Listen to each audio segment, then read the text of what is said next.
নামাজ পড়ার সঠিক পদ্ধতিটা কি হবে? নামাজ পড়ার সঠিক পদ্ধতিটা কী হবে সেটা আজকে আমরা জানব। এই নামাজ নিয়ে মুসলমানদের মধ্যে অনেক তর্ক বিতর্ক আছে, ঠিক আছে? নামাজ কি 3 ওয়াক্ত নাকি 2 ওয়াক্ত নাকি 4 ওয়াক্ত নাকি 5 ওয়াক্ত নাকি 6 ওয়াক্ত, হ্যাঁ, নাকি 50 ওয়াক্ত, এটা নিয়ে অনেক মতভেদ আছে, সেখানে আমি যাব না। তো এখানে আমরা সৃষ্টিকর্তাকে কীভাবে ধ্যান সাধনা করব সেই বিষয়টা কী বলা হয়েছে দেখেন, কোরআন থেকে, একদম ডাইরেক্ট কোরআন থেকে, একেবারে টাটকা গরম। সেটা হচ্ছে, তুমি, আল্লাহ বলতেছে যে তুমি তোমার রবকে, অর্থাৎ রব মানে এখানে সৃষ্টিকর্তা বা আল্লাহকে বলা হয়েছে, তুমি তোমার আল্লাহকে বা তুমি তোমার রবকে বা তুমি তোমার সৃষ্টিকর্তাকে কী করবা? মনে মনে মনে মনে সবিনয়, সবিনয় মানে কি? বিনয়ের সহিত, ও সভয়, সভয় মানে কি?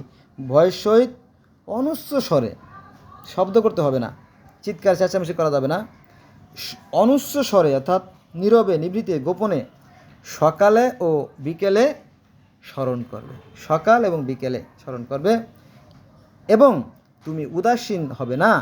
এটা আছে সূরা আরাফ 205, আয়াত নাম্বার 205। অর্থাৎ আল্লাহ পাক থাকেন মানুষের অন্তরের ভিতরে, ঠিক আছে?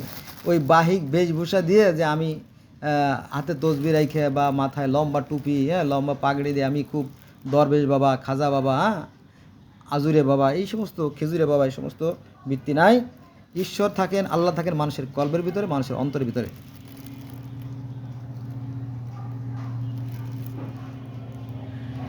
এটা আছে সূরা আরাফের 205 নম্বর আয়াতে।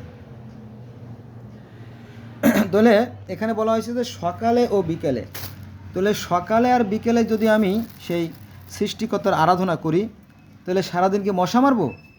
না, আল্লাহ বলছে আমি দিবাভাগকে করেছি খাদ্য অন্বেষণ করার জন্য। তাহলে মিলে গেল, দেখেন যে আল্লাহ বলতেছে যে আমি দিবাভাগকে করেছি খাদ্য অন্বেষণ করার জন্য।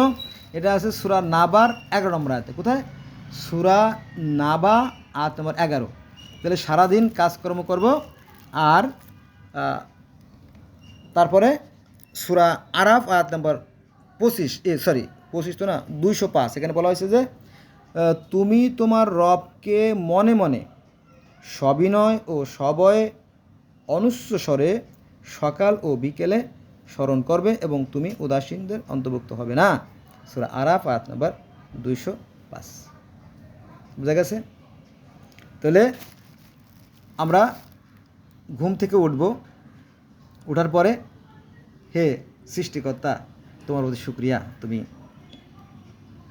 দিনটা ভালোই, এই রাতটা ভালোই কাটাইছো, এখন কাজে রওনা দেবো, তুমি সহায় থেকো। কাজে চলে গেলাম, সারাদিন কাজ করব। দুপুরবেলা আমরা একটু বিশ্রাম নিই, না পানাহারের জন্য।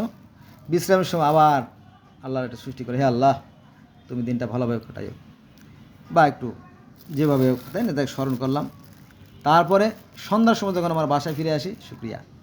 এরপরে আমরা তো আইসি ঘুমাই যাইনি, তাই না? আর শরীর গরম থাকলে কিন্তু ঘুম আসেও না, আস্তে আস্তে শরীর শীতল হইতে হয়।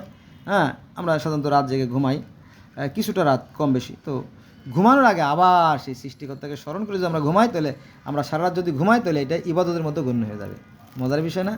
তাহলে আপনারা সূরা আনাম, সূরা আনাম না, এটা হচ্ছে সূরা আরাফ, সূরা আরাফ 205 নম্বর আয়াতটা, এবং সূরা নাবা 11 নম্বর আয়াতে পড়ে দেখেন। সূরা নাবাকে বলা হয়েছে যে আমি দিবাভাগকে করেছি খাদ্য অন্বেষণ করার জন্য, তোমরা নামাজ শেষে জমিনে বেরিয়ে পড়ো, তোমাদের জন্য রয়েছে বহুত রকমের কাজ।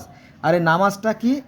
নামাজ হচ্ছে, নামাজ মানে কি তা তো বুঝলেন, তাই না? নামাজ হচ্ছে, নামাজ শব্দের অর্থ হচ্ছে কি? স্মরণ, সংযোগ বা যোগাযোগ, অর্থাৎ সেই সৃষ্টিকর্তাকে স্মরণ করা। এখন কে কোন উপায়ে কিভাবে স্মরণ করবে, কোন পদ্ধতিতে করবে, সেটা তার ব্যাপার।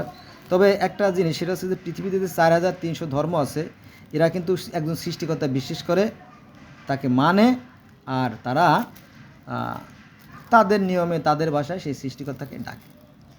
অতএব আপনি আপনার নিজের সরকার তেল দেন, কালকে কিয়ামতের দিনে কেউ কারো জবাবদিহিতা করতে হবে না, কারো বাক্য স্ফুত হবে না, যার যার কৈফিয়ত তাকে দিতে হবে। কে কতটা ভালো কাজ করছে, কে কতটা মন্দ কাজ করছে, বোঝা গেছে? এটাই হবে মূল হিসাব। আল্লাহ হাফেজ।